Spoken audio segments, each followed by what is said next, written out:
இந்த வீடியோவில் வந்து நாங்கள் 2024 வந்த எம்சிக்யூ ரெண்டாவது எம்சிக்யூவை இந்த வீடியோவில் பார்ப்போம்.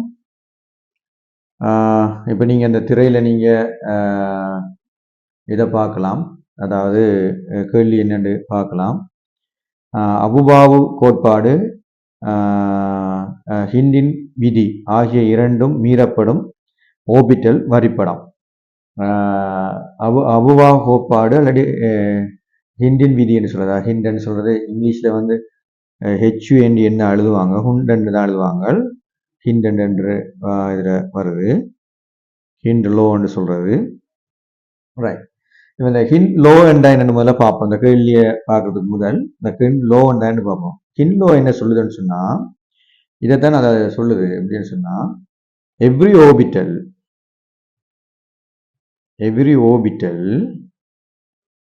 orbital in sub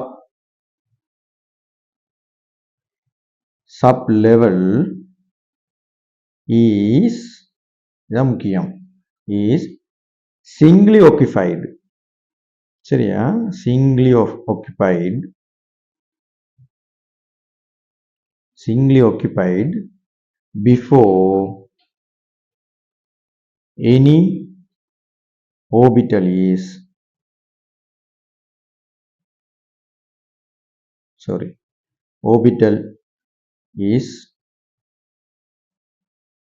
doubly occupied. சரியா? அப்ப இது என்னன்னு சொன்னா, இந்த ஹிண்டன்றவர் என்ன சொல்றாருன்னு சொன்னா, ஹிண்ட் சொல்றார், அதாவது ஒரு ஓபிட்டல்ல வந்து அந்த ஓபிட்டல் வந்து 2 இலத்திரன்களால நிரம்பும் அல்லது ஒரு இலத்திரங்களால் நிரம்பும். இதை விட கூடுதலான இலத்திரங்களால நிரம்ப இயலாது. அப்ப அப்படி பார்க்கும்போது நாங்க ஒரு S ஓபிட்டல் இருந்துன்னு சொல்லினா எஸ் வந்து என்ன செய்யலாம், இவ்வாறான அமைப்புல நிரம்பலாம். எப்படி 1 நிரம்பலாம் ஒரு இலத்திரன், அல்லது போனா 2 நிரம்பலாம். அப்ப ஸ்பின் வந்து மாறித்தான் இருக்கும், அதாவது ஒன்று பிளஸ் ஒன்று மைனஸ்ல இருக்கும். அதன் அடிப்படையில் நாங்கள் மாறி அம்புக்குறி போடுறது, அதன் அடிப்படையில் இப்படி வரும். அதே மாதிரி இப்போ ஒரு பி ஓபிட்டல் எடுத்தீங்கன்னு சொன்னா அது 3 வகையான பி ஓபிட்டல் இருக்கு. இப்போ எஸ் ஓபிட்டல்னு சொன்னா நாங்க 0 குறிக்கிறோம், அதாவது இது வந்து எண்கள், அதாவது ஒரு பெருமதி காட்டுறதுக்காக நாங்க அப்படி குறிக்கிறது. பி ஓபிட்டல் என்று சொல்லிச்சுன்னா அதாவது 1 என்று குறிக்கிறது, 1 என்று குறிக்கும், 1 -1 0 அடுத்தது +1 இப்படின்னு ஒரு பெருமதி கொடுக்குறாங்க. அப்ப இப்படி ஒரு சந்தர்ப்பம் இருக்குன்னு சொன்னா இது வந்து என்ன செய்யும், எல்லாம் நிரம்பிய நிலை, அதாவது இப்படி இருக்கலாம், தனித்தனியா ஒன்றொண்டா இருக்கலாம், அல்லது போனா எப்பயும் 2 இருக்கலாம். இதுக்கு இடைப்பட்ட நிலைகளும் இருக்குது, அதாவது இதுல ஒன்று மிச்சமா எம்டியாகவும் இருக்கலாம். அது பி ஓபிட்டல். அங்கே டி ஓபிட்டல் என்று இருக்குது. பொதுவாக டி ஓபிட்டல் பார்க்கலாம், கணக்கு விஷயங்கள் இருக்குது. டி ஓபிட்டல்னு சொன்னா இந்த 5 ஓபிட்டல் இருக்கும், 5 வகையான ஓபிட்டல் இருக்கும். ஆகவே -2 தொடங்கி மைனஸ் இதில் வரும். அப்போ அதுவும் இதே மாதிரியான அமைப்பில் டி ஓபிட்டல் இருக்க வாய்ப்பு இருக்கு. 1 5 இதுக்கு வந்து நாங்கள் -2 கொண்டு போடுவோம், -1 0 1 2. அப்போ 5 வகையான ஓபிட்டல். இதையும் இதே மாதிரி ஒன்றொண்டாகவும் இருக்கலாம், அல்லது போனால் 2 இருக்கலாம். எப்படியோ ஓபிட்டல்ல மேக்சிமம் 2 மினிமம் 1. சரிதானே? அது சந்தர்ப்பத்துக்கு ஏற்ற மாதிரி நாங்கள் மேக்சிமம் மினிமத்தை கூட்டி குறைச்சி கொள்ளலாம். இப்போ இந்த கேள்வியில என்ன ஐடியலான விஷயம்னா, நீங்க இந்த கேள்வி இப்போ நீங்க திரையில ஒரு பார்க்கக்கூடிய மாதிரி இருக்கும். அந்த விடை ஒவ்வொன்றையும் அந்த அடிப்படையில் இந்த முதலாவது விடையில முதல்ல அந்த எஸ் ஓபிட்டல், அதாவது 2s ஓபிட்டல்ல பாத்தீங்கன்னு சொன்னா 2 சந்தர்ப்பம் இருக்குது. ஒன்று வந்து ஃபுல்லா நிரம்பினது ஒன்று இருக்குது, நிரம்பாத ஒன்று இருக்கு. அப்ப நிரம்பினதை பாத்தீங்கன்னா முதலாவது விடையும், இந்த இதுல வந்து முதலாவது விடையும், அடுத்தது பாத்தீங்கன்னா 3வது விடையும் 4வது விடையும் இதுல நிரம்பினதா இருக்குது. ஆகவே எஸ் ஓபிட்டலை பொறுத்தவரை நாங்க இந்த பிள்ளைய பிடிக்க முடியாது. ஆகவே இந்த எங்கட அதாவது 100 லோ வந்து சரியா தான் இருக்கு. ஆகவே இந்த இதுக்குள்ள நாங்க பெருசா ஒன்றும் யோசிக்க தேவையில்லை. அதே இது அடுத்தது பாருங்க என்னன்னு சொல்லி சொன்னா, 2வது விடையும் அடுத்தது 5வது விடையும் வந்து பார்த்தோம்னு சொன்னா, இப்ப இதுல இன்னொரு விஷயம் இருக்குன்னு சொன்னா, முதலாவது விட மூன்றாவது விட நாலாவது விடையில எஸ் ஆர்பிட்டல் நிரம்பல் வந்து சரி.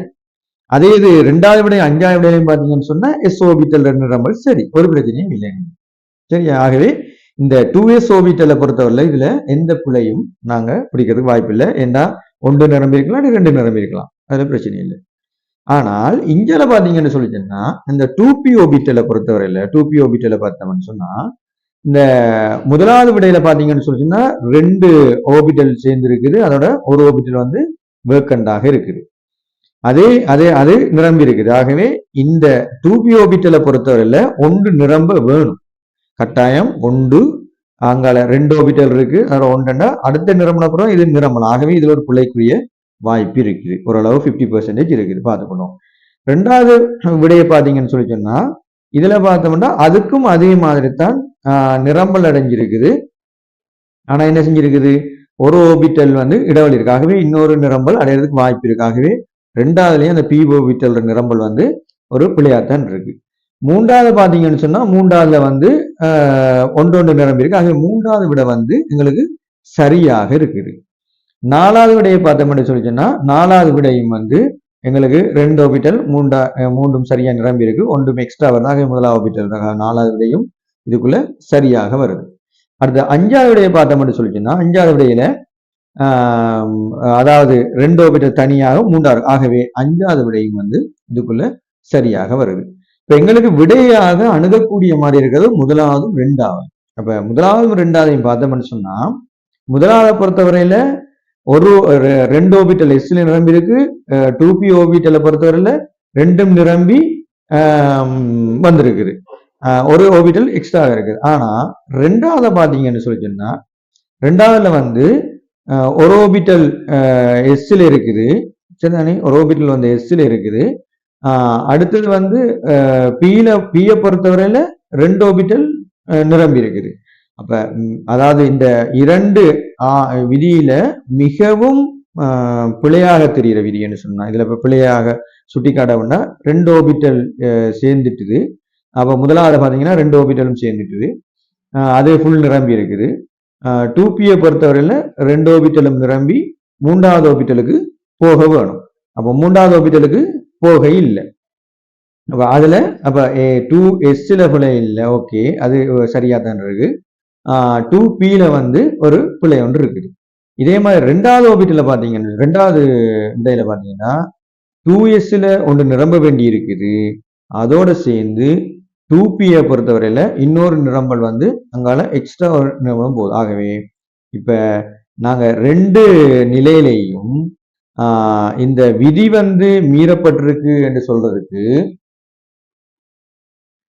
அப்படி பார்க்கும்போது மிகவும் தவறாக நாங்க சொல்லக்கூடியது 2sல சரி, 2pல வந்து ஒன்றுதான் நாங்க பிழை வரணும் முதலாவது விடையில. ரெண்டாவது விடையை பார்த்தீங்கன்னா 2pலையும் பிழை இருக்குது, அந்த 2sலையும் வந்து ஒரு ஆர்பிட்டல் நிரம்ப வேண்டிய சந்தர்ப்பம் இருக்குது. ஆகவே நாங்க இதுல விடையை வந்து இரண்டாவது விடையா நாங்க மிகவும் பிழையா இருக்கிறது, அதாவது மீறப்படும் ஆர்பிட்டல் வரைபடம் என்று சொன்னா ரெண்டாவது விடையை நாங்க இதுக்கு சொல்லலாம்.